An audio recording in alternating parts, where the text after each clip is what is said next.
Bonjour, bienvenue dans cette nouvelle vidéo, défi présentation, jour 7.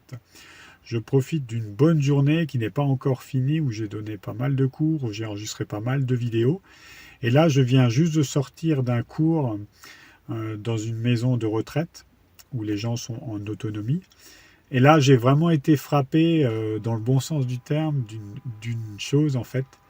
C'est que je me rends compte des bienfaits de l'attention. Quand vous prenez le temps d'être attentif aux gens, aux personnes, c'est une façon de prendre soin parce que vous donnez de votre énergie.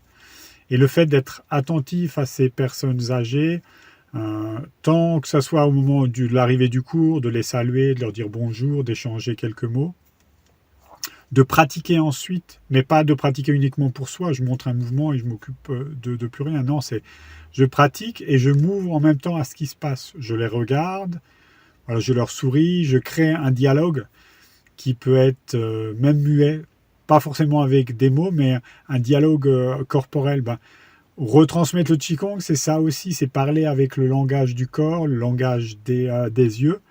Et c'est vraiment impressionnant, je trouve, les retours qu'il y a et les effets qui se passent dans la pratique où les gens sont vraiment terminés, sont posés, apaisés.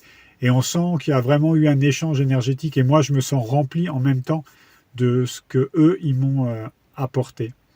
Donc je vous invite à expérimenter ça comme avec vos proches, hein, vos amis, le fait d'être attentif à eux, de les écouter, mais pleinement, entièrement, pas les écouter et vouloir dire absolument quelque chose, vouloir réenchérir sur ce qu'ils disent, mais simplement se taire, apprendre à se taire et à écouter pleinement l'autre et recevoir l'autre dans ce qu'il est, en fait. Voilà. Et c'est ça que je trouve très très beau et c'est touchant parce qu'il y a un échange qui se fait sur la sphère énergétique qui est de l'ordre de l'invisible et il y a un lien qui se crée. Et souvent, je retrouve des personnes à qui j'ai donné un ou deux cours. Des fois, il n'y avait pas eu beaucoup de cours qui ont été faits, mais c'est des cours qui les ont marqués parce qu'ils m'en reparlent après. Ça peut être des personnes âgées, ça peut être des plus jeunes. Voilà, et je trouve que ça fait partie aussi de la bienveillance à développer pour les autres et pour soi aussi. Rentrer en écoute pleine. Voilà, un petit mot pour ce jour-ci. Donc vidéo un petit peu plus courte, mais je pense que voilà, c'était des éléments importants à partager parce que c'est des choses qui me sont très personnelles et très chères. Je vous dis à bientôt, prenez soin de vous et à demain. Ciao!